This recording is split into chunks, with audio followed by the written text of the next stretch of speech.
छत्रपती संभाजीनगर येथे घडलेली घटना अवघ्या महाराष्ट्राचं काळीज सुन्न करणारी ठरली.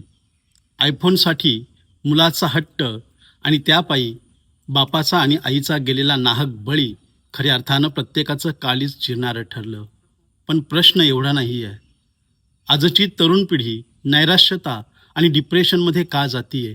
ती भौतिक सुविधांकडे आकर्षित होती का? याबाबत आमची जागरूकता कुठेतरी कमी पडतीये.